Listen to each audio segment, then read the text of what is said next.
este homem ou seus pais para que ele nascesse cego? Jesus disse: vocês estão fazendo a pergunta errada, procurando a quem culpar. Não há nenhuma relação de causa e efeito aqui. Em vez disso, olhem para o que Deus pode fazer. Precisamos trabalhar com energia por aquele que me enviou, enquanto o sol está brilhando. Quando a noite chega, o expediente acaba. Mas enquanto eu estou no mundo, há bastante luz. Eu sou a luz do mundo. Dito isso, ele cuspiu no chão, fez uma mistura de barro com a saliva, esfregou a mistura nos olhos do cego e disse: vá, lave-se no tanque de Siloé. Siloé significa enviado. O homem foi, lavou-se e passou a enxergar. Momentos depois, a cidade estava em alvoroço. Os parentes do homem e aqueles que ano após ano o conheciam como mendigo cego perguntavam: esse não é o homem que conhecemos, que se sentava aqui e mendigava? Outros diziam: é ele mesmo! Mas alguns duvidavam. Não pode ser o mesmo homem de jeito nenhum. É só alguém parecido com ele. Mas o homem confirmou: sou eu mesmo. Eles o interrogaram: como você conseguiu enxergar? Um homem chamado Jesus fez uma mistura, esfregou-a nos meus olhos e disse: vá a Siloé e lave-se ali. Eu fiz o que ele disse, lavei-me e comecei a enxergar. Então, onde ele está? Eu não sei. Eles levaram o homem aos fariseus, porque o dia em que Jesus fez a mistura e curou a cegueira dele era sábado. Os fariseus o interrogaram de novo, para saber como ele havia conseguido enxergar. Ele respondeu: ele pôs uma mistura em meus olhos, eu me lavei e agora vejo. Alguns dos fariseus resmungaram: obviamente esse homem não pode ser de Deus. Ele não guarda o sábado. Outros argumentaram: como um homem mau pode realizar milagres, atos que revelam o próprio Deus? Assim houve divisão entre eles. Eles voltaram a interrogar o cego: você é o perito aqui. Ele abriu seus olhos. O que você tem a dizer sobre isso? Ele disse: ele é um profeta. Os judeus se recusavam a acreditar que aquele homem havia sido cego a vida toda. Então chamaram os pais do homem, que agora enxergava muito bem, e perguntaram: este é o filho de vocês? O que vocês dizem que nasceu cego? Então como ele pode ver agora? Seus pais disseram: sabemos que ele é nosso filho e sabemos que ele nasceu cego, mas não sabemos como veio a enxergar. Não temos a menor ideia de quem abriu os olhos dele. Por que não perguntam a ele? Já é adulto, pode falar por si.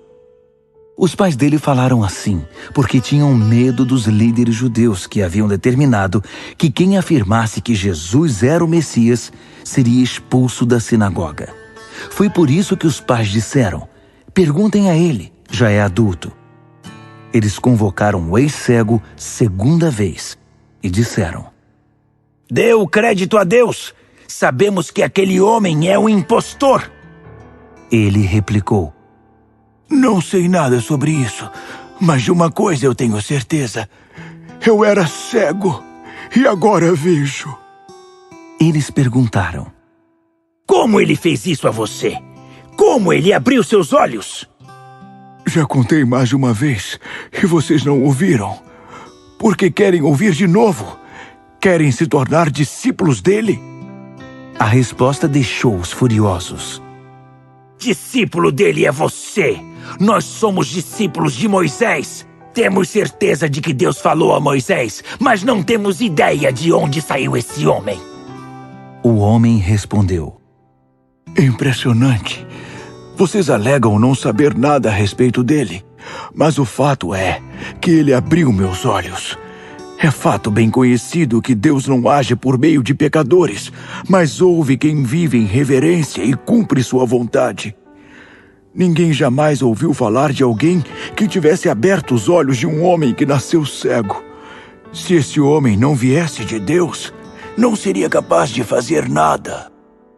Eles disseram: Você não passa de um Zé Ninguém. Como ousa querer nos ensinar? Então correram com ele dali.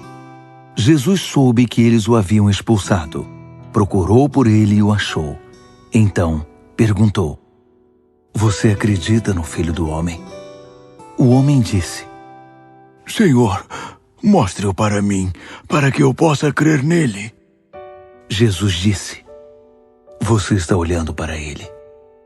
Não reconhece minha voz? Senhor, eu creio, exclamou o homem e o adorou.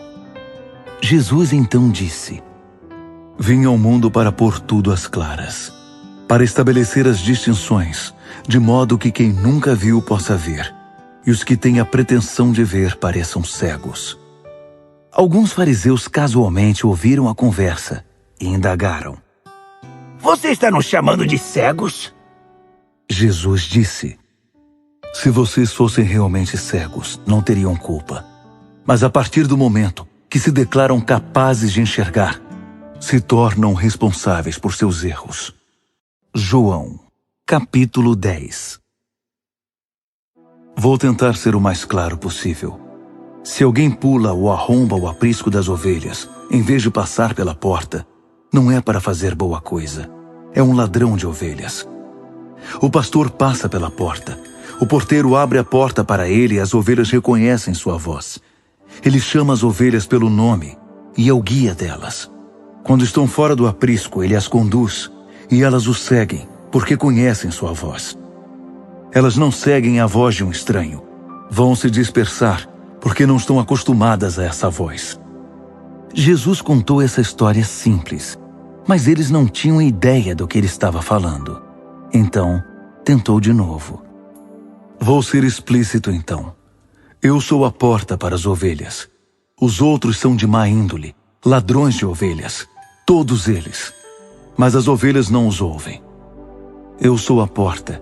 Quem passar por mim será bem cuidado. Entrará e sairá e encontrará pastagem. O ladrão vem apenas para roubar, matar e destruir. Eu vim para que eles tenham uma vida verdadeira e eterna, uma vida melhor e mais rica que qualquer outra com que tenham sonhado. Eu sou o bom pastor. O bom pastor dá mais valor às ovelhas que a si mesmo e se sacrifica se for necessário. O empregado não é um pastor de verdade. As ovelhas nada significam para ele. Ele vê um lobo se aproximar e sai em disparada, deixando as ovelhas desprotegidas. Ele está ali apenas por dinheiro. As ovelhas nada representam para ele. Eu sou o bom pastor. Conheço minhas ovelhas e minhas ovelhas me conhecem. Da mesma forma, o Pai me conhece e eu conheço o Pai. Tenho mais consideração pelas ovelhas que por mim mesmo. Sacrifico-me se for necessário. Vocês também precisam saber que tenho outras ovelhas além das que estão neste aprisco. Preciso trazê-las e ajuntá-las também. Elas também reconhecerão minha voz. Então haverá um único rebanho e um só pastor. É por isto que o Pai me ama, porque entrego minha vida de livre vontade. Assim sou livre para reavê-la. Ninguém a toma de mim. Eu a entrego porque quero. Tenho o direito de entregá-la, mas também de reavê-la. Recebi essa autoridade do meu Pai. Esse discurso provocou outra divisão entre os judeus. Alguns diziam: Ele é maluco. Está na cara que não tem juízo. Por que perder tempo em ouvi-lo? Outros não estavam assim tão seguros. Essas não são palavras de um louco? Por acaso um louco pode abrir os olhos de um cego? Eles estavam celebrando a festa da dedicação, chamada em hebraico Hanukkah, em Jerusalém. Era inverno e Jesus passeava no templo, no pórtico de Salomão. Rodeando-o, os judeus disseram: Por quanto tempo você vai nos deixar curiosos? Se você é o Messias, diga-nos diretamente. Jesus respondeu: Eu já disse, mas vocês não acreditaram. Tudo o que fiz foi autorizado por meu Pai. Ações que falam mais alto que palavras. Vocês não acreditam, porque não são minhas ovelhas. Minhas ovelhas reconhecem minha voz. Eu as conheço, e elas me seguem.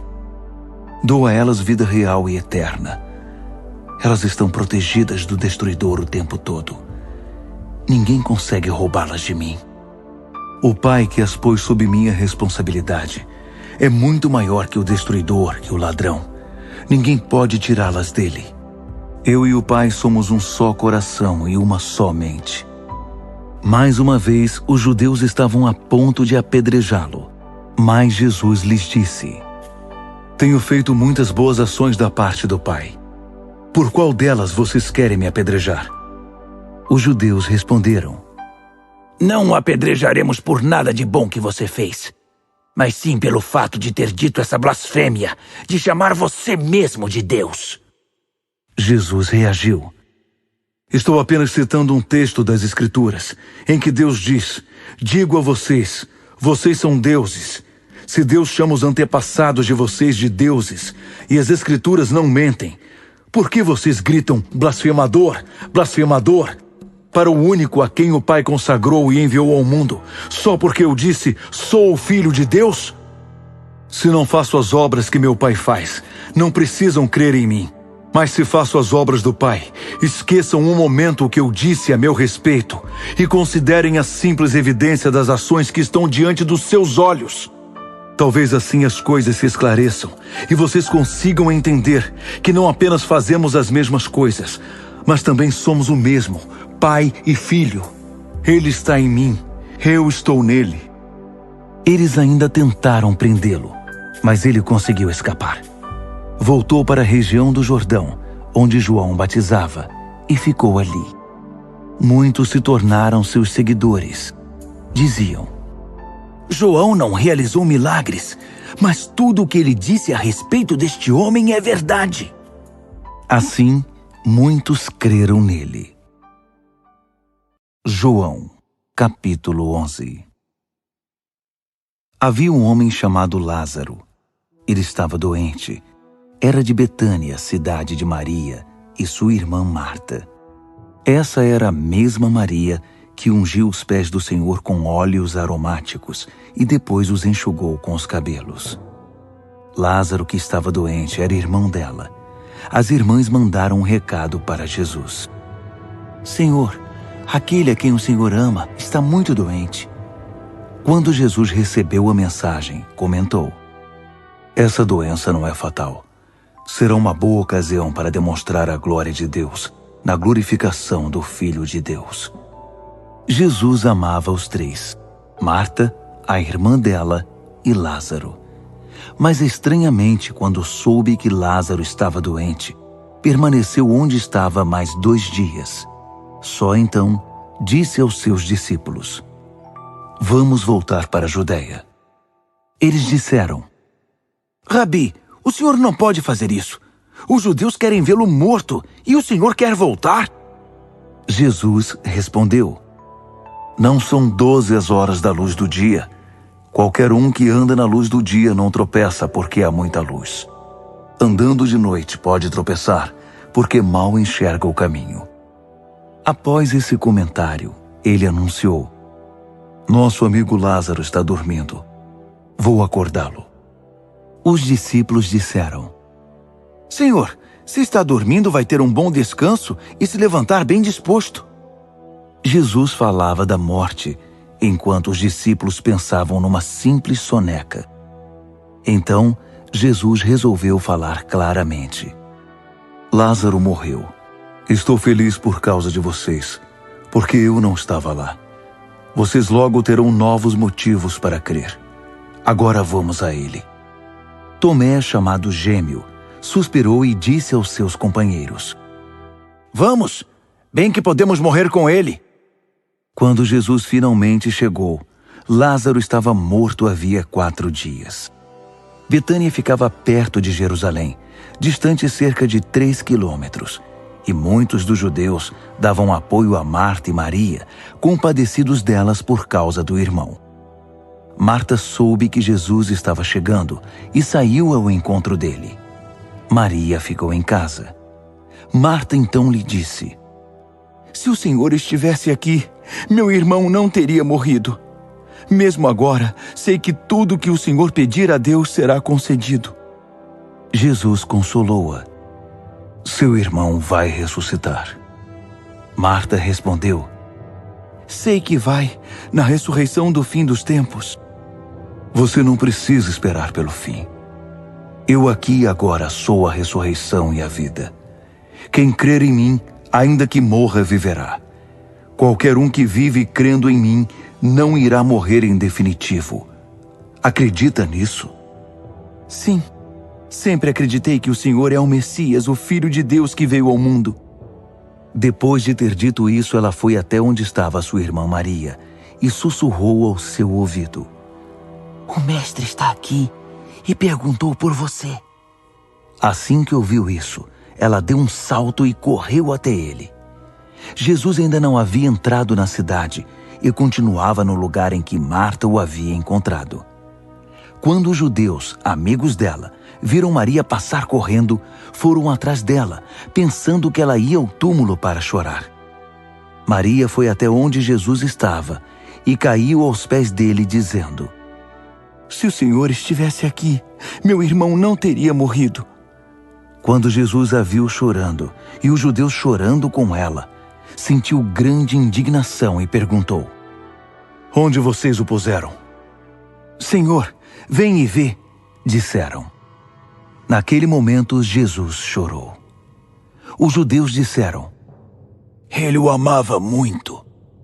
Outros discordaram: Bem, se ele o amasse tanto assim, por que o deixou morrer? Afinal, ele abriu os olhos de um cego. Mal contendo a indignação, Jesus chegou ao local do túmulo. Era uma caverna simples na colina, com uma placa de pedra que a fechava. Ele ordenou: Removam a pedra. Marta, a irmã do falecido, disse: Senhor, a esta altura já está com mau cheiro. Ele morreu há 4 dias. Jesus a olhou bem nos olhos.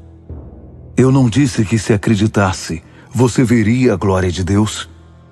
Dirigindo-se aos demais, insistiu: Vão em frente, tirem a pedra. Eles a removeram. Jesus ergueu os olhos para os céus e orou: Pai, sou grato porque até aqui tens me ouvido. Sei que sempre me ouves. Mas por causa da multidão aqui presente, oro assim para que eles possam crer que me enviaste. Então ele bradou: Lázaro, venha para cá! Lázaro saiu ainda enrolado nos panos da cabeça aos pés e com um lenço sobre o rosto. Jesus lhes ordenou: Desamarre-no para que possa ir. O fato causou uma reviravolta entre muitos dos judeus que estavam com Maria. Eles viram o que Jesus fez e creram nele. Mas alguns procuraram os fariseus para denunciá-lo.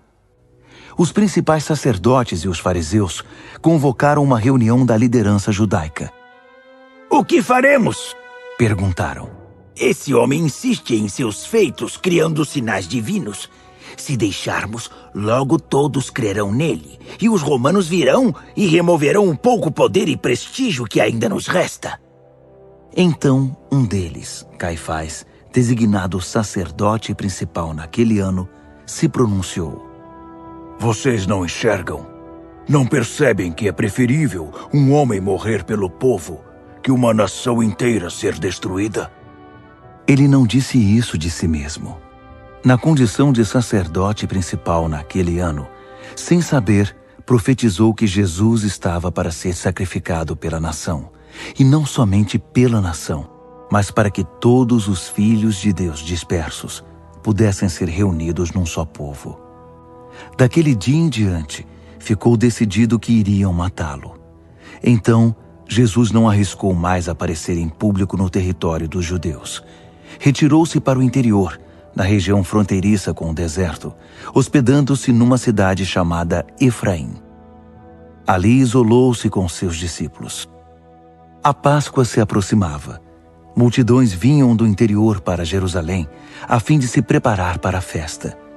Eles estavam curiosos a respeito de Jesus. Ele era o assunto dos que estavam ao redor do templo. O que vocês acham? Será que ele vai aparecer na festa? Enquanto isso, os principais sacerdotes e fariseus publicaram uma nota. Quem soubesse o paradeiro dele deveria informá-los. Eles estavam apostos para prendê-lo. João, capítulo 12. 6 dias antes da Páscoa, Jesus entrou em Betânia, onde vivia Lázaro, ressuscitado pouco tempo antes. Lázaro e suas irmãs convidaram Jesus para jantar em casa. Marta servia.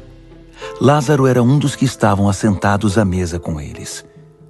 Maria veio com um jarro de óleos aromáticos muito caros, ungiu e massageou os pés de Jesus, e depois os enxugou com os cabelos. A fragrância dos óleos encheu a casa. Judas Iscariotes, um dos 12, que estava prestes a traí-lo, lamentou. Por que esse óleo não foi vendido e o dinheiro distribuído aos pobres? Seria fácil conseguir 300 moedas de prata por ele. Disse isso não porque se importava com os pobres, mas porque era ladrão. Era o tesoureiro do grupo e costumava se apropriar indevidamente do dinheiro que guardava. Jesus, porém, disse: Deixem-na em paz. Ela está antecipando e honrando o dia do meu sepultamento. Os pobres estão o tempo todo com vocês. Quanto a mim, nem sempre terão. Espalhou-se entre os judeus a notícia de que Jesus estava de volta à cidade. O povo então veio para ver não apenas Jesus, mas também Lázaro, que havia ressuscitado. Então os principais sacerdotes fizeram planos para matar Lázaro também, porque muitos dos judeus estavam crendo em Jesus por causa dele. No dia seguinte, uma multidão imensa que havia chegado para a festa soube que Jesus estava entrando em Jerusalém. Eles tiraram ramos de palmeiras e saíram para encontrá-lo aclamando: Hosana! Bendito é ele que vem em nome de Deus! Sim, o Rei de Israel! Jesus cavalgava um burrinho, como se lê nas Escrituras. Não temas, filha de Sião. Vejam como chega o seu rei, cavalgando um burrinho. Os discípulos, na ocasião, não perceberam o cumprimento de muitas passagens das Escrituras. Mas depois que Jesus foi glorificado, eles se lembraram de que tudo que estava escrito a respeito dele combinava com os acontecimentos. A multidão que havia estado com Jesus, quando ele chamou Lázaro do túmulo, levantando-o dos mortos, estava ali, relatando o que tinha presenciado. Foi por se espalhar a notícia desse último sinal de Deus que a multidão cresceu e se transformou num grande desfile de boas-vindas. Os fariseus, olhando a cena, protestaram: Está fora de controle, e todos vão atrás dele. Havia alguns gregos na cidade que tinham vindo para adorar na festa. Eles se aproximaram de Filipe, que era de Betsaida, na Galileia, e pediram: Queremos ver Jesus. Pode nos ajudar? Filipe contou a André, e ambos foram consultar Jesus. Ele respondeu: O tempo é agora. Chegou a hora de o Filho do Homem ser glorificado. Ouçam com atenção. A não ser que o grão de trigo seja enterrado no solo e morra para o mundo, não será nada mais que um grão de trigo. Mas se for enterrado, irá brotar e se reproduzir muitas e muitas vezes. Do mesmo modo, qualquer um que se apega à própria vida apenas como ela é, a está destruindo. Mas se você perde sua vida sem criar obstáculos ao amor, você a terá para sempre, pois é a vida real e eterna. Se qualquer um de vocês quiser me servir, seja meu seguidor. Aí vocês estarão onde eu estiver, prontos para servir. O Pai honrará e recompensará quem me servir. Agora estou angustiado. O que direi? Pai, livra-me? Não, pois é para isso que vim. Eu direi: Pai, manifesta a tua glória. Uma voz veio do céu: Eu o glorifiquei, e o glorificarei outra vez. A multidão que ouviu a voz disse: Foi um trovão! Outros disseram: Um anjo falou com ele! Jesus disse: A voz não falava a mim, mas a vocês. Neste momento o mundo está em crise. Satanás, o governante deste mundo, será expulso. E eu, quando for levantado da terra, atrairei todos a mim e os reunirei ao meu redor. Ele disse isso para mostrar como iria morrer. Vozes na multidão responderam: Sabemos pela lei de Deus que o Messias permanece para sempre. Como pode ser necessário, como você diz, que o Filho do Homem seja levantado? Quem é esse Filho do Homem? Jesus disse: Por um breve tempo a luz ainda estará entre vocês. Andem nessa luz para que a escuridão não os destrua. Se vocês andam no escuro, não podem saber para onde estão indo. Se tem a luz, creiam na luz. Então a luz estará dentro de vocês, brilhando na vida de cada um, e vocês serão filhos da luz. Depois que acabou de falar, Jesus procurou um lugar para se esconder. Ele havia feito muitos sinais da parte de Deus, mas eles ainda não haviam entendido nada, nem creram nele. Era a prova de que o profeta Isaías estava certo. Deus, quem creu no que pregamos? Quem reconheceu o braço de Deus estendido e pronto para agir? Primeiro eles não acreditariam, assim não poderiam crer, mais uma vez como Isaías tinha dito. Os olhos deles estão fechados, o coração deles está endurecido, de modo que não verão com os olhos, nem perceberão com o coração, e se voltarão para mim, Deus, para que eu os cure. Isaías fez essa declaração depois de ter visto um vislumbre do brilho em profusão da glória de Deus que iria manifestar-se através do Messias. Apesar de tudo, um número considerável de líderes do povo creu em Jesus. Mas por causa dos fariseus, não faziam confissão pública. Eles tinham medo de serem expulsos da sinagoga. Pressionados, preocupavam-se mais com a aprovação humana que com a glória de Deus. Jesus resumiu tudo neste pronunciamento. Quem crê em mim, crê não apenas em mim, mas naquele que me enviou. Quem me vê está vendo aquele que me enviou. Eu sou a luz que veio ao mundo para que todo aquele que crer em mim não viva mais na escuridão. Se alguém ouve o que digo e não se importa, eu não o rejeito. Não vim para rejeitar o mundo, mas para salvar. Entretanto, vocês precisam saber que quem me rejeita, recusando-se a aceitar o que digo, está deliberadamente escolhendo a rejeição. A palavra feita carne que tenho anunciado e que sou eu, essa palavra e nenhuma outra é a palavra final. Não faço nada por minha conta. O Pai que me enviou deu-me uma ordem sobre o que dizer e como dizer. E sei exatamente o que seu mandamento produz: vida real e eterna. É tudo o que tenho a dizer. O que o Pai me disse e digo agora a vocês. João, capítulo 13. Às vésperas da festa da Páscoa, Jesus sabia que havia chegado a hora de deixar este mundo e ir para o Pai. O amor que dedicou aos seus queridos companheiros permaneceu até o fim. À hora da ceia, o diabo havia dominado Judas, filho de Simão, tendo tudo preparado para a traição.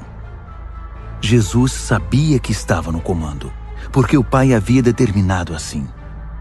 Ele tinha vindo de Deus e estava no caminho de volta para Deus. Então levantou-se da mesa, pôs a túnica de lado e vestiu um avental. Em seguida derramou água numa bacia e começou a lavar os pés dos discípulos, secando-os com um avental. Quando chegou perto de Simão Pedro, o discípulo protestou: Senhor, o Senhor quer lavar os meus pés? Jesus respondeu: Agora você não entende o que estou fazendo, mas depois tudo vai ficar claro para você. Pedro insistiu: O Senhor não vai lavar meus pés nunca! Jesus disse: Se eu não lavar, você não poderá ser parte do que estou fazendo.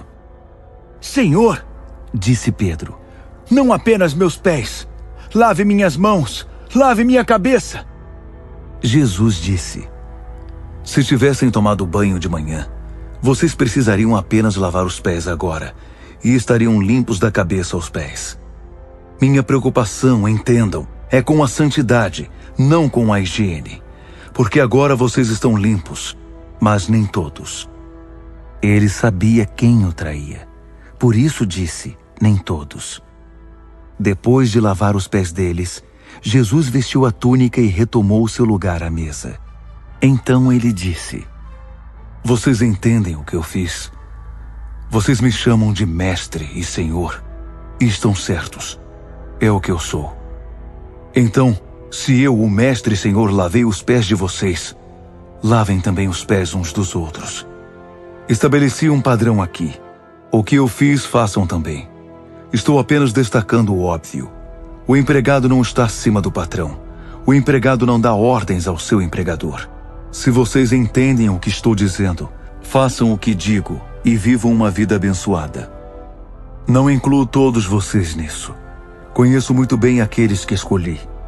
Mas para não interferir no cumprimento desta passagem das Escrituras, aquele que comeu pão à minha mesa virou o calcanhar contra mim. Estou dizendo antes que aconteça, para que quando acontecer, vocês acreditem que sou o que digo ser. Entendam bem. Receber alguém que eu envio é o mesmo que me receber. E me receber é o mesmo que receber aquele que me enviou. Depois de ter dito essas coisas, Jesus mostrou-se visivelmente aborrecido. E então revelou um motivo. Um de vocês vai me trair. Os discípulos olharam um para o outro, imaginando de quem ele estava falando. Um dos discípulos, aquele que Jesus amava, estava reclinado com a cabeça sobre o ombro dele. Pedro pediu-lhe que perguntasse a Jesus quem era o traidor. Sendo o mais próximo, ele perguntou: Senhor, quem? Jesus respondeu: aquele a quem eu der este pedaço de pão, depois de mergulhá-lo no prato. Então Jesus mergulhou o pedaço de pão e entregou-o a Judas, filho de Simão Iscariotes. Assim que ele segurou o pedaço de pão, Satanás entrou nele. E Jesus lhe disse: faça aquilo que você tem de fazer, e seja rápido. Ninguém ao redor da mesa entendeu o que Jesus quis dizer. Alguns pensaram que, sendo Judas o tesoureiro, o mestre havia lhe pedido que comprasse alguma coisa para os pobres. E sem soltar o pedaço de pão, Judas retirou-se. E era noite. Depois que ele saiu, Jesus declarou: agora o Filho do Homem é visto pelo que é, e Deus é visto pelo que é nele. Quando Deus é visto nele, a glória de Deus se torna visível. Ao glorificá-lo, ele mesmo é glorificado. A glória está em toda parte. Filhos, vou ficar com vocês apenas mais um pouco. Vocês irão me procurar, mas como falei aos judeus, agora digo a vocês: para onde eu vou, vocês não podem ir. Deixem-me dar a vocês um novo mandamento. Amem uns aos outros. Assim como amei vocês, amem uns aos outros. Dessa maneira todos irão reconhecer que vocês são meus discípulos, quando eles virem o amor que vocês têm uns pelos outros. Simão Pedro perguntou: Senhor, para onde é que o Senhor vai? Jesus respondeu: você não pode ir comigo agora. Fará isso mais tarde. Senhor, insistiu Pedro, por que não posso segui-lo agora? Eu daria minha vida pelo Senhor. É mesmo? Você daria sua vida por mim? A verdade é que antes que o galo cante, você vai me negar 3 vezes. João, capítulo 14. Não permitam que esta situação os aflija. Vocês confiam em Deus, não confiam? Confiem em mim. Há muitos lugares na casa do meu pai. Se não fosse assim, acham que eu teria dito que vou preparar lugar para vocês?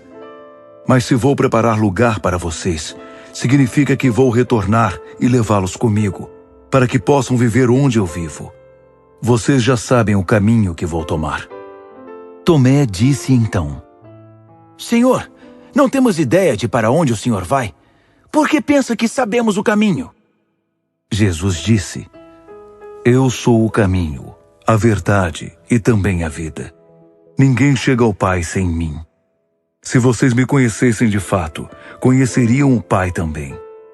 De agora em diante, vocês o conhecem, porque já o viram. Filipe implorou: Senhor, mostra-nos o Pai, então ficaremos contentes. Vocês me acompanham todo esse tempo e ainda não entendem. Ver a mim é ver o Pai. Então como podem perguntar onde está o Pai? Vocês não acreditam que estou no Pai e que o Pai está em mim? As palavras que digo não são simples palavras. Não as digo por conta própria. O Pai que vive em mim transforma cada palavra num ato divino. Creiam em mim. Estou no Pai e o Pai está em mim. Se não conseguem crer nisso, creiam no que vem, minhas obras. Quem confia em mim fará não apenas as coisas que faço, mas poderá até mesmo fazer coisas maiores, porque eu, em meu caminho para o Pai, dou a vocês o privilégio de fazer a mesma obra que tenho realizado. Podem contar com isso. De agora em diante, tudo o que pedirem em conformidade com o que eu sou e faço, vou conceder a vocês. É deste modo que o Pai será visto, pelo que Ele é no Filho. É isso que quero dizer. Seja o que for que pedirem, se for desse modo, vou fazer por vocês. Se vocês me amam, demonstrem esse amor, fazendo o que eu disse a vocês. Falarei com o Pai, e Ele providenciará outro amigo para que sempre haja alguém com vocês. Esse amigo é o Espírito da Verdade. O mundo sem Deus não pode recebê-lo, porque não tem olhos para vê-lo, e assim não sabe o que procurar. Mas vocês já o conhecem porque ele tem estado com vocês, e ainda estará em vocês. Não permitirei que vocês fiquem órfãos. Eu voltarei. Em pouco tempo o mundo não me verá mais, só vocês, porque estou vivo e vocês estão prestes a receber vida. Quando essa hora chegar, vocês vão saber sem sombra de dúvida que estou em meu Pai, que vocês estão em mim e que estou em vocês. Aquele que conhece meus mandamentos e os guarda é quem me ama. Aquele que me ama será amado por meu Pai, e eu o amarei e me revelarei plenamente a ele. Então Judas, não o Iscariotes, disse: Senhor, o que o Senhor quer dizer quando afirma que está para se revelar a nós, mas não ao mundo? Porque o mundo sem amor, disse Jesus, é um mundo sem visão. Se alguém me ama, vai guardar minha palavra com o maior cuidado, e meu Pai o amará. Nós viveremos nele. Não me amar significa desobedecer às minhas palavras. A mensagem que vocês estão ouvindo não é minha. É a mensagem do Pai que me enviou. Digo estas coisas enquanto ainda estou com vocês. O amigo, o Espírito Santo que o Pai enviará a meu pedido, irá esclarecer tudo para vocês. Ele vai lembrá-los de todas as coisas que ouviram de mim. Eu vou, mas os deixarei com assistência plena. É meu presente de despedida para vocês. Paz. Não os deixo como geralmente acontece com aquele sentimento de abandono. Portanto, não fiquem deprimidos nem perturbados. Vocês me ouviram dizer, vou embora, mas volto. Se vocês me amassem, estariam contentes pelo fato de eu estar voltando para o Pai, porque o Pai é o alvo e o propósito da minha vida. Estou adiantando os fatos antes que aconteçam, para que quando acontecerem, a confirmação aprofunde a fé que tem em mim. Não vou falar muito mais com vocês desta maneira, porque o chefe deste mundo sem Deus está prestes a atacar. Mas não se preocupem, ele não tem poder nem direito algum sobre mim. Para que o mundo saiba quanto amo o Pai, é que cumpro as instruções dele rigorosamente, até o último detalhe. Levantem-se. Vamos embora. Está na hora de sair daqui. João, capítulo 15. Eu sou a videira verdadeira e meu Pai é o agricultor. Ele retira de mim todo ramo que não produz uvas. Já o que produz, ele poda para que produza ainda mais. Vocês já estão podados pela mensagem que comuniquei. Vivam em mim. Venham morar em mim como eu moro em vocês. Assim como o ramo não pode produzir uvas por si mesmo, mas apenas se estiver unido à videira, vocês não podem produzir frutos se não estiverem unidos a mim. Eu sou a videira, Vocês são os ramos. Quando vocês estiverem unidos a mim e eu a vocês, num relacionamento íntimo e orgânico, não imaginam que colheita terão. Separados, vocês nada podem produzir. Qualquer um que se separa de mim é um ramo morto, que é apanhado e jogado na fogueira. Mas se vocês estão em mim e minhas palavras estão em vocês, estejam certos de que suas petições serão atendidas. É desta maneira que meu Pai demonstra quem Ele é. Quando vocês produzem frutos, quando demonstram maturidade como meus discípulos. Saibam que eu os amei como meu Pai me ama. Permaneçam no meu amor. Se guardarem meus mandamentos, vão se sentir absolutamente em casa no meu amor. É o que tenho feito, guardado os mandamentos do meu Pai e permanecido no seu amor. Estou dizendo essas coisas com um propósito, que minha alegria seja a alegria de vocês e que a alegria de vocês amadureça. Este é meu mandamento. Amem uns aos outros como eu amei vocês. É a melhor maneira de amar. Deem a vida pelos amigos. Vocês mostram que são meus amigos quando fazem o que mando. Não os chamo de empregados, porque os empregados não entendem o que o patrão pensa ou planeja. Eu os chamo de amigos porque contei a vocês tudo o que ouvi de meu Pai. Lembrem-se, vocês não me escolheram. Eu os escolhi e lancei no mundo para produzir frutos que não se estragarão. Como o fruto de vocês vem do Pai, o que pedirem ao Pai em relação a mim, Ele o concederá. Mas lembrem-se do mandamento principal. Amem uns aos outros. Se o mundo mau os odeia, lembrem-se de que antes de tudo Ele odiou a mim. Se vocês vivessem de acordo com a mentalidade do mundo, Ele os amaria como se vocês fossem dele. Mas como escolhi vocês para viverem em sintonia com os termos de Deus, não mais nos termos do mundo, o mundo vai odiá-los. Quando isso acontecer, lembrem-se de que os empregados não recebem um tratamento melhor que os patrões. Se eles me agridem, certamente irão agredi-los também. Se eles fizeram o que eu disse, farão o que vocês disserem. Eles vão fazer tudo isso a vocês por causa do modo com que me trataram, porque não conhecem aquele que me enviou.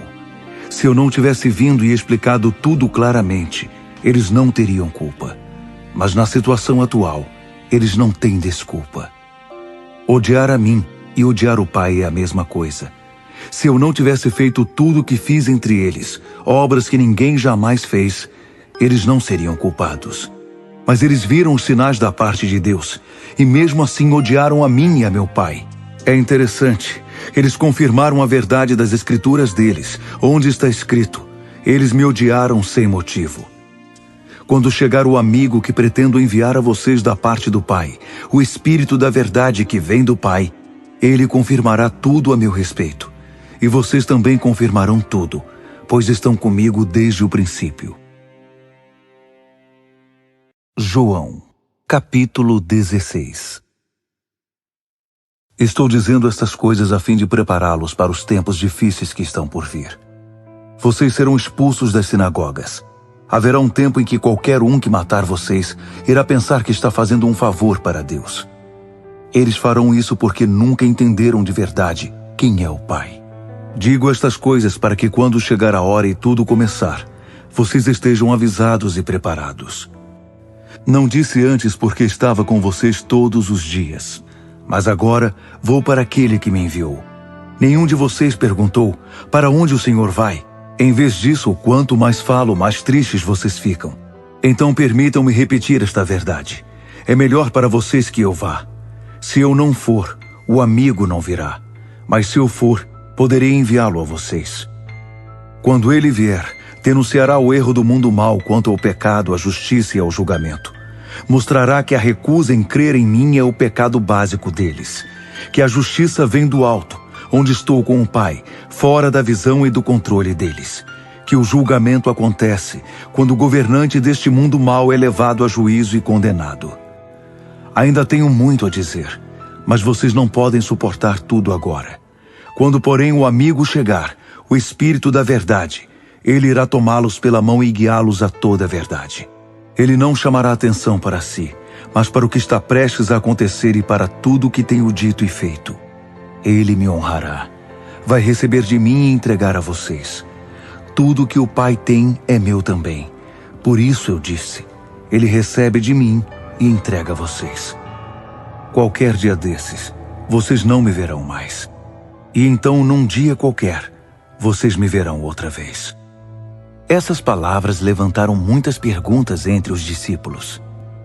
O que ele quer dizer com qualquer dia desses vocês não me verão mais, e então, num dia qualquer, vocês me verão outra vez? E o que significa volto para o Pai e qualquer dia desses? Não temos a menor ideia do que ele está falando.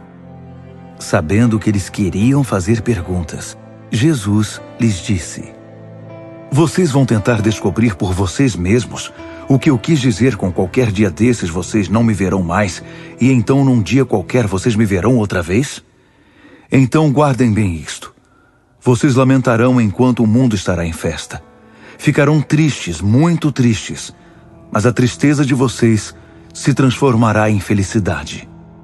Quando está para dar à luz, a mulher passa por momentos difíceis e não há como fugir disso. Mas quando o bebê nasce, a alegria vem com o nascimento. Uma vida nova no mundo apaga a lembrança da dor. A tristeza que vocês sentem agora é como aquela dor. Mas a alegria que virá também é semelhante. Quando eu me encontrar com vocês novamente, haverá muita alegria. E essa alegria ninguém conseguirá tirar de vocês. E não haverá mais perguntas. O que quero que façam é o seguinte: peçam ao Pai qualquer coisa de acordo com o que revelei a vocês.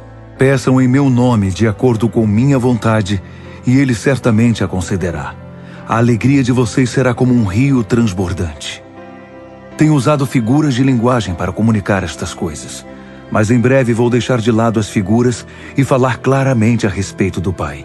Então poderão fazer seus pedidos diretamente a Ele, em relação à vida que revelei a vocês. Não vou mais fazer petição alguma ao Pai a favor de vocês.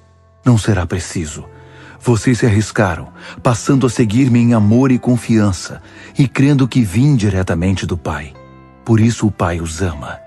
Primeiro deixei o Pai e vim a este mundo. Agora deixo o mundo e vou para o Pai. Os discípulos exclamaram: Finalmente! O Senhor está falando de modo direto, não figuradamente. Agora sabemos que o Senhor conhece tudo. Tudo se resume na sua pessoa. Não precisa mais nos fazer essas perguntas. Estamos convencidos de que o Senhor vem de Deus. Jesus respondeu: Então finalmente acreditam? De fato, vocês estão prestes a se dispersar. Cada um tratará de salvar a própria pele, e para isso terá de me abandonar. Mas não serei abandonado. O Pai está comigo. Estou dizendo estas coisas para que, crendo em mim, vocês estejam inabaláveis e seguros e desfrutem a paz. Neste mundo mau, vocês sempre terão dificuldades, mas fiquem firmes. Eu venci o mundo. João, capítulo 17. Tendo dito essas coisas, Jesus, erguendo os olhos em oração, disse: Pai, chegou a hora. Manifesta o glorioso esplendor do teu Filho, para que o Filho, por sua vez, possa manifestar teu glorioso esplendor. Tu o designaste responsável por toda a humanidade, para que ele possa dar vida real e eterna a todos que lhe deste. E esta é a vida real e eterna, que conheçam a ti, o único Deus verdadeiro, e a Jesus Cristo a quem enviaste. Eu te glorifiquei na terra, ao cumprir até o último detalhe tudo o que me mandaste fazer. Agora, Pai, glorifica a mim com teu esplendor, aquele esplendor que eu tinha na tua presença antes que houvesse mundo. Eu manifestei teu caráter em detalhes aos homens e mulheres que me deste. Eles eram teus antes de qualquer coisa, e os deste a mim. Eles agora fazem o que dizes. Eles sabem agora, sem sombra de dúvida, que tudo que me deste era originalmente teu, pois a mensagem que me deste eu transmiti a eles. Eles a receberam e foram convencidos de que vim de ti. Eles creram que me enviaste. Oro por eles. Não oro pelo mundo que rejeitou Deus, mas por aqueles que me deste, pois eles são teus por direito. Tudo que é meu é teu, e tudo que é teu é meu. E minha vida é visível neles, pois não vou mais me manifestar ao mundo. Eles vão continuar no mundo, enquanto retorno para ti. Pai Santo, guarda-os, enquanto eles perseveram nesta vida, que conferiste como um dom, por meu intermédio, de modo que eles possam ser um só coração e uma única mente, assim como somos um coração e uma mente. Enquanto eu estava com eles, eu os guardei na busca da vida que deste por meu intermédio. Eu me posicionei como um vigia noturno, e nenhum deles se perdeu, exceto o rebelde que se inclinou à destruição, a exceção que confirma a regra das Escrituras. Agora volto para ti. Digo estas coisas para que o mundo ouça, para que meu povo possa experimentar minha alegria completa neles. Eu dei a eles tua palavra. O mundo mau os odiou por causa disso, porque eles não adotaram o estilo de vida do mundo. Não peço que os tires do mundo, mas que os guardes do maligno. Eles não são mais orientados pelo mundo, assim como eu também não sou.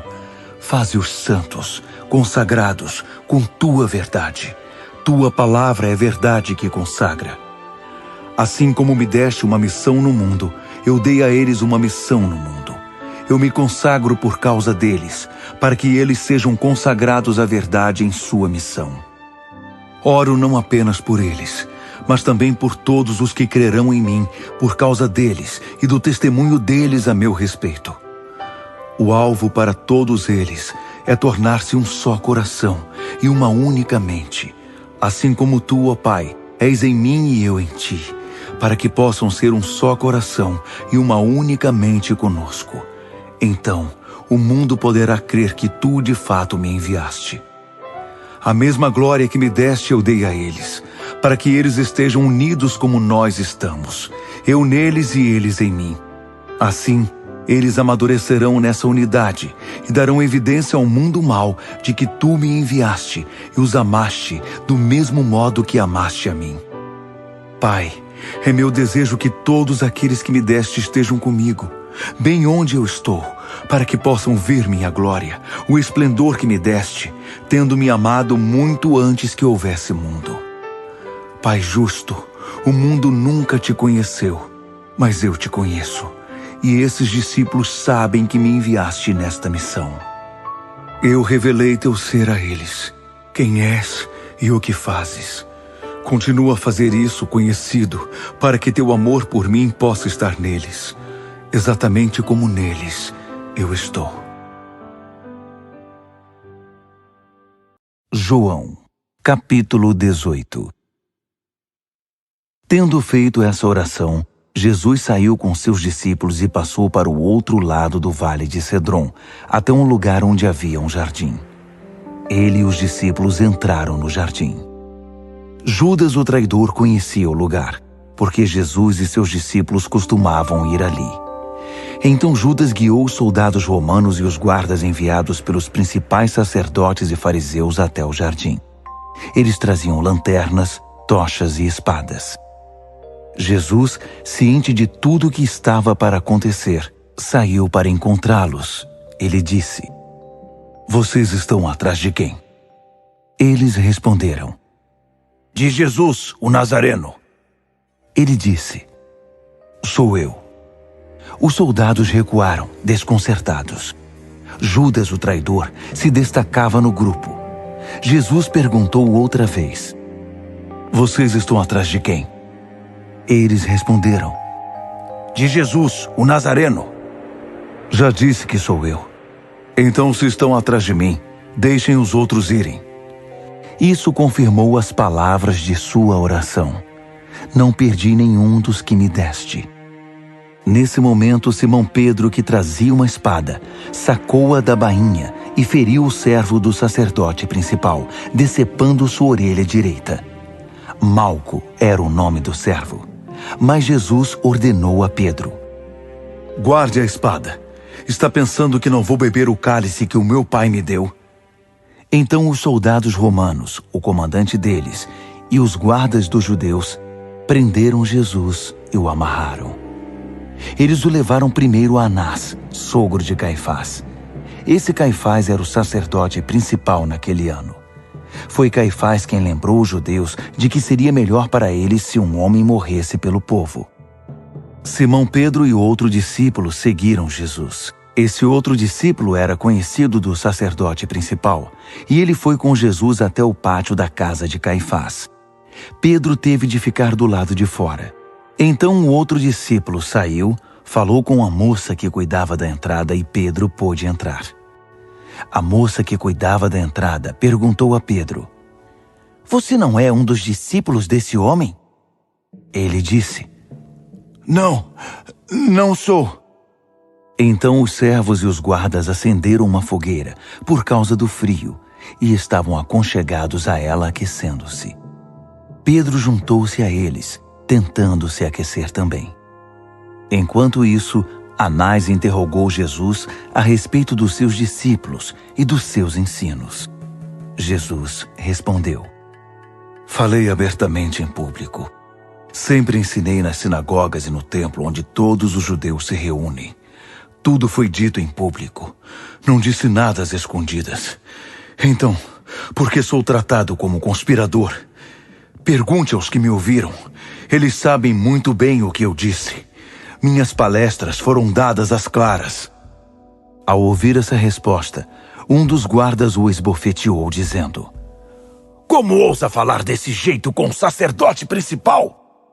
Jesus reagiu: "Se eu disse alguma coisa errada, prove. Mas se falei a verdade, por que a agressão?" Então Anás o enviou, ainda amarrado, ao sacerdote principal Caifás. Enquanto isso, Simão Pedro continuava se aquecendo perto da fogueira. Foi quando alguns dos que estavam ali perguntaram: Você não é um dos discípulos dele? Ele o negou. Eu não. Um dos servos do sacerdote principal, parente do homem cuja orelha Pedro havia decepado, desconfiou. Eu não vi você no jardim com ele? Mais uma vez, Pedro negou. Em seguida, o galo cantou. Jesus foi levado da presença de Caifás para o palácio do governador romano. Era de manhã bem cedo. Eles mesmos não entraram no palácio, porque isso os impediria de participar da Páscoa. Então Pilatos foi até onde eles estavam e perguntou: Que acusação vocês apresentam contra este homem? Eles disseram: Se ele não tivesse feito nada de errado, acha que estaríamos aqui? Pilatos respondeu: Vocês o pegaram. Julguem-no, conforme a lei de vocês. Os judeus replicaram: Não temos autorização para matar ninguém. Isso iria confirmar a palavra de Jesus, indicando como ele iria morrer. Então Pilatos voltou ao palácio, chamou Jesus e perguntou: Você é o rei dos judeus? Jesus respondeu: Você diz isso por sua conta? Ou alguém contou a você? Pilatos disse: Por acaso pareço judeu? Seu povo e seus sacerdotes o entregaram a mim. O que você fez? Jesus disse: Meu reino não consiste naquilo que pode ser visto. Se fossem meus seguidores, lutariam para que eu não fosse entregue aos judeus. Mas não sou esse tipo de rei, não um rei conforme o mundo. Pilatos insistiu: Mas você é um rei ou não é? Jesus respondeu: Você pode dizer. Por ser rei, nasci e vim ao mundo para que pudesse dar testemunho da verdade. Aquele que se importa com a verdade e tem alguma sensibilidade a ela, reconhece a minha voz. Pilatos quis saber: O que é a verdade? Então, ele voltou para onde estavam os judeus e declarou: Não acho nada de errado naquele homem. É costume de vocês que eu perdoe um prisioneiro na Páscoa. Querem que eu perdoe o rei dos judeus? Mas por incrível que pareça, eles gritaram de volta: Não! Queremos Barrabás! Barrabás era um revolucionário judeu. João, capítulo 19. Pilatos então mandou que açoitassem Jesus. Os soldados trançaram uma coroa de espinhos e a puseram em sua cabeça. Vestiram nele um manto púrpura e chegavam perto dele, dizendo: Salve, rei dos judeus! E o saudavam com tapas no rosto. Depois Pilatos tornou a sair e disse-lhes: Eu estou trazendo a vocês, mas quero que saibam que não acho que ele seja culpado de algum crime. Foi nesse momento que Jesus saiu, usando a coroa de espinhos e o manto púrpura. E Pilatos anunciou: Aí está ele, o homem! Quando os principais sacerdotes e os guardas o viram, gritaram em frenesi: Crucifique-o! Crucifique-o! Pilatos disse: Crucifiquem-no vocês! Não acho nada de errado nele. Os judeus responderam: Nós temos uma lei, e por essa lei ele deve morrer, porque alegou ser o Filho de Deus. Quando Pilatos ouviu isso, ficou ainda mais amedrontado. Ele voltou ao palácio e perguntou a Jesus: De onde você veio? Jesus não respondeu. Pilatos insistiu: Você não vai falar? Não sabe que tenho autoridade para perdoá-lo e autoridade para crucificá-lo? Jesus respondeu: Você não tem nenhuma autoridade sobre mim, a não ser a que tenha recebido do céu. É por isso que aquele que me entregou a você cometeu um pecado ainda maior. Diante dessa resposta, Pilatos fez o que pôde para perdoá-lo, mas os judeus gritavam: Se você perdoar esse homem, não é amigo de César. Qualquer um que se diz rei está desafiando o imperador. Quando ouviu essas palavras, Pilatos deixou Jesus do lado de fora e sentou-se na cadeira de julgamento, no lugar designado Corte de Pedra, em aramaico, Gábata. Era o dia de preparação para a Páscoa. Por volta do meio-dia, Pilatos disse aos judeus: Aqui está o rei de vocês. Eles gritaram de volta: Mate-o! Mate-o! Crucifique-o! Pilatos disse: Devo crucificar o rei de vocês? Os principais sacerdotes responderam: Não temos rei, senão César! Então Pilatos cedeu ao pedido deles e o entregou para ser crucificado. Eles levaram Jesus. Carregando sua cruz, ele rumou para o lugar chamado Colina da Caveira, em aramaico Gólgota, onde o crucificaram, e com ele 2 outros, um de cada lado, Jesus no meio. Pilatos mandou escrever uma placa com os seguintes dizeres: Jesus, o Nazareno, o Rei dos Judeus. Muitos dos judeus leram a placa, porque o lugar em que Jesus foi crucificado ficava próximo da cidade. Os dizeres estavam em aramaico, latim e grego. Os principais sacerdotes foram reclamar com Pilatos: Não escreva o rei dos judeus. Escreva assim: Este homem disse ser o rei dos judeus. Pilatos respondeu: O que escrevi, escrevi. Quando o crucificaram, os soldados romanos tomaram as roupas dele e as dividiram em 4 partes, uma para cada soldado. Mas o manto era sem costura, uma única peça de tecido. E eles disseram: Não vamos rasgá-lo. Vamos fazer um sorteio para ver quem fica com ele.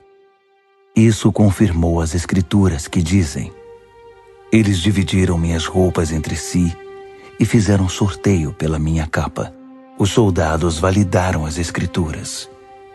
Enquanto os soldados cuidavam deles mesmos, a mãe de Jesus, a tia dele, Maria, esposa de Clopas, e Maria Madalena permaneceram ao pé da cruz.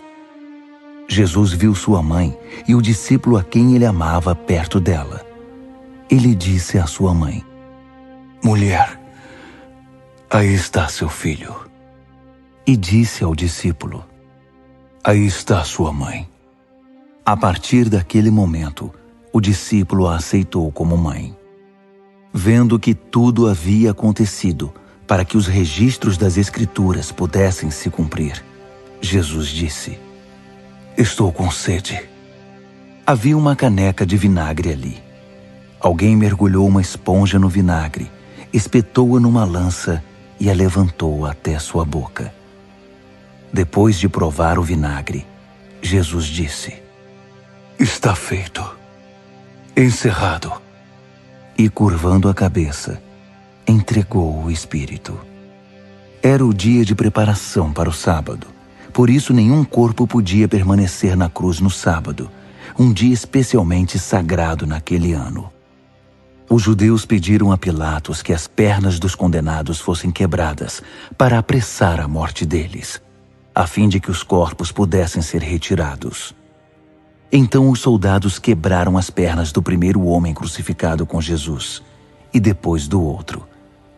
Quando se aproximaram de Jesus, viram que ele já estava morto, por isso não quebraram suas pernas.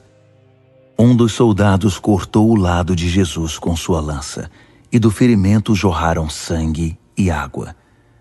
Uma testemunha ocular dessas coisas apresentou um relatório preciso. Ele mesmo viu e está contando a verdade para que vocês também possam crer. Isso também confirmava as Escrituras. Nenhum osso do seu corpo foi quebrado. Esta outra passagem também. Eles olharão aquele a quem traspassaram. Depois de tudo isso, José de Arimateia, um discípulo de Jesus, mas às ocultas, porque tinha medo dos judeus, pediu a Pilatos o corpo de Jesus. Pilatos deu permissão e José levou o corpo. Nicodemos, que tinha ido conversar com Jesus de noite, apareceu agora em plena luz do dia, carregando uma mistura de mirra e aloés que pesava cerca de 35 quilos.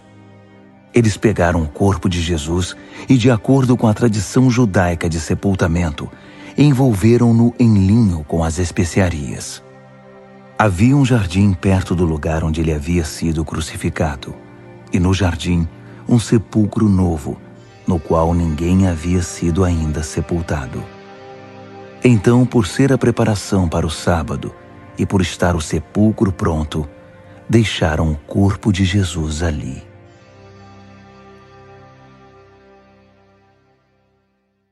João, capítulo 20. Cedo de manhã, no primeiro dia da semana, enquanto ainda estava escuro, Maria Madalena foi ao sepulcro e viu que a pedra havia sido removida da entrada. Ela correu na hora até onde estavam Simão Pedro e o outro discípulo, aquele que Jesus amava. Quase sem fôlego, informou: Tiraram o Senhor do sepulcro. Nós não sabemos onde o puseram. Pedro e o outro discípulo imediatamente correram ao sepulcro. O outro discípulo chegou primeiro, pois havia ultrapassado Pedro. Parando para olhar, viu lá dentro as peças de linho, mas não entrou. Simão Pedro chegou depois dele e entrou no sepulcro, observou as peças de linho deixadas ali e o lenço usado para cobrir a cabeça dele. Não junto com as peças de linho, mas separado delas, cuidadosamente dobrado. Então o outro discípulo, que tinha chegado primeiro, entrou no sepulcro, viu tudo e creu. Ninguém sabia ainda, com base nas Escrituras, que ele haveria de ressuscitar dos mortos. Os discípulos então voltaram para casa. Maria não voltou, ficou do lado de fora chorando. Enquanto chorava, abaixou-se para olhar dentro do sepulcro e viu 2 anjos sentados ali vestidos de branco, um do lado da cabeça, o outro do lado dos pés, onde o corpo de Jesus havia sido deixado. Eles disseram a ela: Mulher, por que você está chorando? Eles levaram meu Senhor, ela disse, e não sei onde o puseram. Depois de dizer isso, virou-se e viu Jesus parado ali, mas não o reconheceu. Jesus disse: Mulher, por que você está chorando? A quem procura? Pensando que fosse o jardineiro, ela pediu: Moço, se você o levou, diga-me onde o pôs, para que eu possa cuidar dele. Jesus disse: Maria. Virando-se para olhar para ele, ela exclamou em aramaico: Rabone, que quer dizer mestre. Jesus disse: Não me abrace, pois ainda não subi para o Pai. Vá aos meus irmãos e dê este recado. Eu subo para meu Pai e Pai de vocês, meu Deus e Deus de vocês. Maria Madalena foi dar a notícia aos discípulos. Eu vi o Senhor! E relatou tudo o que ele tinha dito. Mais tarde, no mesmo dia, os discípulos estavam reunidos, mas com medo dos judeus, haviam trancado todas as portas da casa. De repente, Jesus entrou, pôs-se no meio deles e disse: Paz seja com vocês. E mostrou a eles suas mãos e seu lado. Vendo o Senhor com os próprios olhos, os discípulos ficaram exultantes. Jesus repetiu sua saudação: Paz seja com vocês. Assim como o Pai me enviou, eu envio vocês. Ele respirou fundo e soprou sobre eles. Recebam o Espírito Santo. Se vocês perdoarem os pecados de alguém, esses pecados serão perdoados para sempre. Se vocês não perdoarem os pecados, não serão perdoados. Tomé, também conhecido como o Gêmeo, um dos 12, não estava com eles quando Jesus apareceu. Os outros discípulos contaram a ele: Nós vimos o Senhor! Mas ele disse: A não ser que eu veja os buracos dos cravos em suas mãos, coloque o dedo neles e toque seu lado, não vou acreditar. Passados 8 dias, os discípulos estavam outra vez naquela sala. Dessa vez, Tomé estava presente. Jesus passou pelas portas fechadas, foi para o meio deles e disse: Paz seja com vocês. Ele voltou-se para Tomé e disse: Examine minhas mãos, toque meu lado. Não seja descrente, creia. Tomé disse: Meu Senhor, meu Deus! Jesus disse: Você crê porque viu com os próprios olhos. Bênçãos maiores ainda estão reservadas para os que creem sem ver. Jesus realizou outros sinais que revelavam Deus, muito mais dos que os que constam neste livro. Esses estão escritos para que vocês creiam que Jesus é o Messias, o Filho de Deus. E ao crer, tenham a vida real e eterna, como Ele pessoalmente a revelou. João, capítulo 21. Depois disso, Jesus apareceu outra vez aos discípulos, agora no mar de Tiberíades, o mar da Galileia. Aconteceu assim: Simão Pedro, Tomé, cujo apelido era Gêmeo, Natanael de Caná da Galileia, os irmãos Zebedeu e 2 outros discípulos estavam na praia. Simão Pedro disse: Vou pescar. Os outros disseram: Vamos com você. Eles entraram no barco, mas não pegaram nada naquela noite. Quando o sol surgiu, Jesus estava de pé na praia, mas eles não o reconheceram. Jesus disse: Paz seja com vocês. Pegaram alguma coisa para comer? Eles responderam: Não. Ele disse: Lancem a rede do lado direito do barco e vejam o que acontece. Eles fizeram o que ele disse. De repente havia tantos peixes na rede que eles não conseguiam puxá-la. Então o discípulo que Jesus amava disse a Pedro: É o Senhor! Quando Simão Pedro percebeu que era o Senhor, vestiu sua roupa, pois estava despido, e pulou no mar.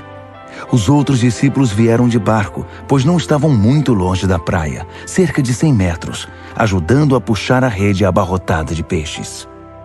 Quando saíram do barco, viram uma fogueira. Havia peixe e pão assando sobre ela. Jesus disse: Tragam alguns dos peixes que acabaram de apanhar. Simão Pedro juntou-se a eles e puxou a rede para a praia. 153 peixes grandes, e mesmo com todos aqueles peixes, a rede não se rasgou. Jesus disse: A comida está servida. Nenhum dos discípulos ousava perguntar: Quem é você? Eles sabiam que era o Senhor. Jesus então tomou o pão e o deu a eles. Fez o mesmo com os peixes. Era a terceira vez que Jesus se manifestava vivo aos discípulos, desde que havia ressuscitado dos mortos. Depois de terem se alimentado, Jesus disse a Simão Pedro: Simão, filho de João, você me ama mais do que estes? Sim, Senhor, tu sabes que te amo. Jesus disse: alimente meus cordeiros. Então perguntou pela segunda vez: Simão, filho de João, você me ama? Sim, Senhor, tu sabes que te amo. Jesus disse: tome conta das minhas ovelhas. Jesus perguntou pela terceira vez: Simão, filho de João, você me ama? Pedro ficou aborrecido por ele ter perguntado a terceira vez: você me ama? Então respondeu: Senhor, tu sabes de tudo, e tu sabes que te amo. Jesus disse: alimente minhas ovelhas. Vou dizer uma verdade. Quando você era jovem, vestia-se e ia aonde queria. Mas quando for velho, estenderá as mãos enquanto outra pessoa irá vesti-lo e levá-lo para onde você não quer ir. Ele disse isso para indicar o tipo de morte pela qual Pedro iria glorificar a Deus. Em seguida ordenou: siga-me. Virando a cabeça, Pedro percebeu que o discípulo que Jesus amava estava ali perto. Quando Pedro o avistou, perguntou a Jesus: Senhor, o que vai acontecer com ele? Jesus respondeu: se eu quiser que ele viva até que eu volte, o que você tem com isso? Siga-me você. Foi por isso que se espalhou o boato entre os irmãos de que aquele discípulo não morreria. Mas não foi o que Jesus disse. Ele disse apenas: se eu quiser que ele viva até que eu volte, o que você tem com isso? Esse é o mesmo discípulo que foi testemunha ocular de todas as coisas e as escreveu. E todos sabemos que seu relato é confiável e preciso. Há muitas outras coisas que Jesus fez. Se todas fossem escritas, cada uma delas, uma por uma, não consigo imaginar um mundo grande o bastante para caber tamanha biblioteca.